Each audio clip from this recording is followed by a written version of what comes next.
it's DK. Welcome back to the Calm and Cozy Corner. I'm so glad you're here. I swear I'm alive. I know it's been about a month since I posted, but I'm back and I think you're gonna like this video because today I have right next to me that you can't really see is a nice chunky book haul. I have 8 books to share with you. I'm super excited. If you've seen any of my other bookish related videos, you know that this is a nice stack of fantasy romance books. If you're new here, I would love for you to subscribe. I post gaming, reading, cozy lifestyle videos, just kind of here for a chill and casual time. So hit that subscribe button and let's get started. So the first book I'm super excited to share with you, and it is All the Chaos of Constellations. Now, I got this in the Pages and Playlists Fantasy Romance book box, if you're familiar with it. I know I've posted about it on here before. I think they do 1 month and 3 or 4 month subscriptions. So I'm on I believe it's 3 months, the 3-month plan. And this was in my recent box. Now, I had never heard anything about this book when I got it. Let me know if you have or if you've read it, but before I even dive into what it's about, this is such a nice paperback. So come on, we love a floppy paperback, right? Just look at that. But I mean, you can't really see on the camera, but it's like got that velvety soft touch feeling. It's just so pleasing to hold in your hand. So right off the bat, that and the absolutely stunning cover, like look at that purple. I was just kind of sold already, but let me read you the back. The stars never lie. Novalise has until the end of midsummer to marry, but when fate binds her to a male who wants nothing to do with her, she finds herself uncertain of what to do. Choose a husband on her own or let her brother decide for her. When a notorious assassin arrives with a tempting solution to her problem, Novalise strikes a bargain in hope of winning her mate's heart. But one stolen kiss will change everything. Asher wants nothing to do with love or the inevitable pain it brings, so when one fateful kiss reveals his mate, he immediately refuses to accept her, until the female bound to him announces her engagement to a deadly assassin with a brutal reputation. When he discovers a plot against the queen that puts Novalise in danger, Asher must decide whether to protect his own heart and walk away forever, or challenge her betrothed in a fight he cannot win in hopes of reclaiming what he lost, her heart.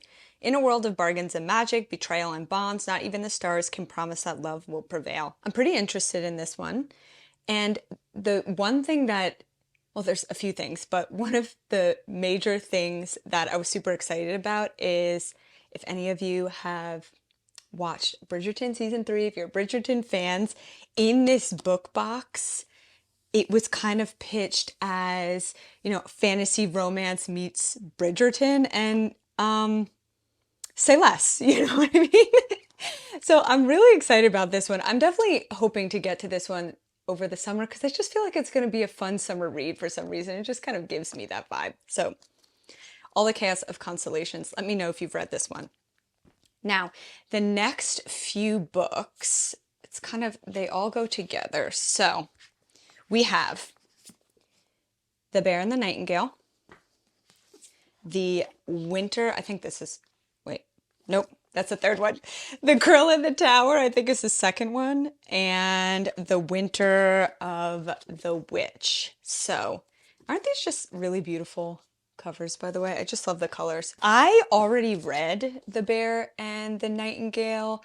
I read it on ebook. I had gotten the ebook on Libby from my local library, and I really enjoyed it.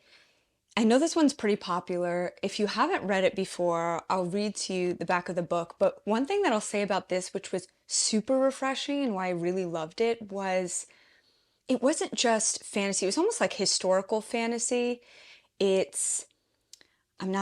should have looked this up before, but I think it's 14th, 15th century Russia setting. And it mixes culture, religion, mythology, and magic all together in one book. And I just thought it was just so beautifully done. And I have to say, one thing that I wasn't really expecting when I read it, was it kind of has a little bit of, I say this loosely, but it has a little bit of a horror-ish element, like a little creepy element. And that was kind of cool. I was kind of here for that. So I read this first one. I think I'm going to do a reread now that I have the other two. So this is the first one. I'll read to you the back. Winter lasts most of the year at the edge of the Russian wilderness, and in the long nights, Vasilisa and her siblings love to gather by the fire to listen to their nurse's fairy tales. Above all, Vasya loves the story of Frost, the blue-eyed winter demon. Wise Russians fear him, for he claims unwary souls, and they honor the spirits that protect their homes from evil. Then Vasya's widowed father brings home a new wife from Moscow. Fiercely devout, Vasya's stepmother forbids her family from honoring their household spirits, but Vasya fears what this may bring, and indeed, misfortune begins to stalk the village. But Vasya's stepmother only grows harsher, determined to remake the village to her liking and to groom her rebellious stepdaughter for marriage or a convent. As the village's defenses weaken and evil from the forest creeps near, Vasilisa must call upon dangerous gifts she has concealed to protect her family from a threat sprung to life from her nurse's most frightening tales. One thing that I also really loved about this was Vasya, the main character that you follow in this book. She's just such a free spirit. She's fiery. She marches to the beat of her own drum, and I absolutely love that about her. I really fell in love with her as a character. So these are the other two in the trilogy. I can't wait to get to them. I'm so torn because I'm kind of ready to jump back into this, but this is very much a winter read, in my opinion. The setting in The Bear and the Nightingale is very dark and moody and frosty, and it's the cold winter months and sitting by the hearth. It's that kind of vibe. So I think I might have to wait on these ones, but I'm really excited about them. And then the next thing I have for you is a duology. One Dark Window, Two Twisted Crowns. I am finally getting to these books. I'm so excited. So when I had first heard about One Dark Window, it really did sound like a book that I would like. But for some reason, I was kind of seeing some mixed reviews. Some people liked it, some people didn't at that time. I think it just, as is typical at any given time, I had a lot on my TBR. So I said, oh, let me just read some other things. And then I kind of circled back to it. And for some reason, it kind of re-sparked my interest. So I picked this one up, where I picked both of these up. So One Dark Window, if you're watching this, you may have already read it or you've heard a lot about it, but I will read to you what it's about. And it starts by saying, Elspeth needs a monster. The monster might be her. So just right then, I'm kind of intrigued, right? It kind of reels you in. Elspeth Spindle needs more than luck to stay safe in the eerie, mislocked kingdom of Blunder. She needs a monster. She calls him the Nightmare, an ancient mercurial spirit trapped in her head. He protects her. He keeps her secrets. But nothing comes for free, especially magic. When Elspeth meets a mysterious highwayman on the forest road, her life takes a drastic turn. Thrust into a world of shadow and deception, she joins a dangerous quest to cure Blunder of the dark magic infecting it. Except the highwayman just so happens to be the king's own nephew, captain of the most dangerous men in Blunder, and guilty of high treason. So everything about this is kind of reeling me in, but also I just read Daughter of No Worlds, which 5 out of 5 stars, easiest 5 stars I've ever given. We'll be continuing on with the trilogy. It's the War of Lost Hearts trilogy by Carissa Broadbent.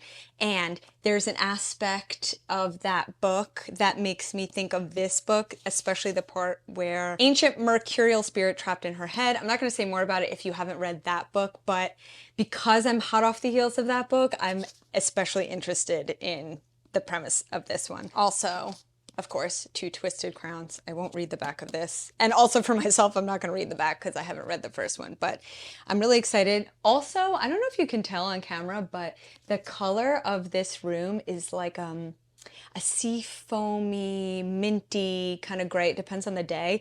And honestly, I just think these two, let me see if it'll kind of show up. These two just look great in my room, and I think they're gonna look great on my shelves, so I'm excited. Now next, I fell prey to the hype. I did. It's Powerless by Lauren Roberts. So here's the thing, this was kind of misguided, I think, on my part, but I was staunchly against picking this book up, but I think it's because I completely confused it for another book. So then when I was at the bookstore, I saw it and I was like, oh, let me just pick it up and kind of, I think I looked it up on Goodreads, and then I read the premise and I realized this was not the book I was thinking about. And so it's so beloved. I think many, many people really have enjoyed it. And then when I looked it up, I said, hey, you know what? I think I might enjoy it too. And isn't this dust jacket so beautiful? There's nothing on the back. Let me actually see if I can read from the inside. Okay. Only the extraordinary belong in the kingdom of Ilya, the exceptional, the elites. The elites have possessed power for decades, gifted to them by the plague, while those born ordinary are just that, banished from the kingdom of Ilya and shunned from society. No one knows this better than Peyton Gray, an ordinary posing as a psychic to blend in with the elites.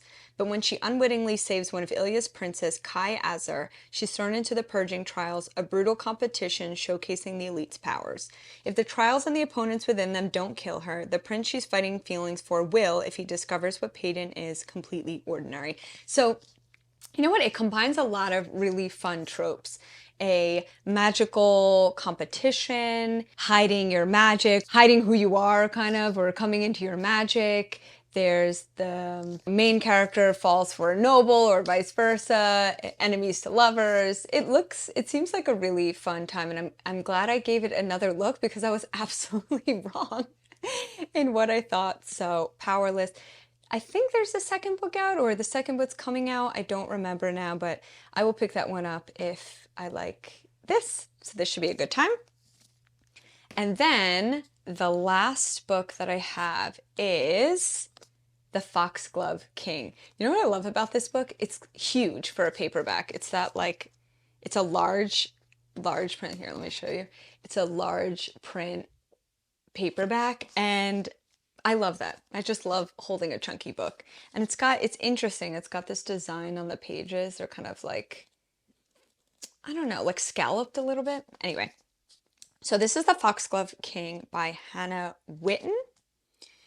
And it says, Lore has been living by her wits since she was a child, running poisons for the cartel that took her in, avoiding the attention of the law, and keeping her affinity for death magic a secret. Which, by the way, death magic, I'm already sold. Because mortem is a rare and illicit commodity, and using it could mean death. When a job goes wrong, Lore suddenly finds herself thrust into a lavish court where no one can be believed and even fewer can be trusted. There, Lore must navigate an intricate web of politics, religion, and forbidden romance to solve a mystery more dangerous and twisted than she can even imagine. So, I really love that premise. I love the idea of death magic. And I love where it says there's an intricate web of religion, politics, forbidden romance.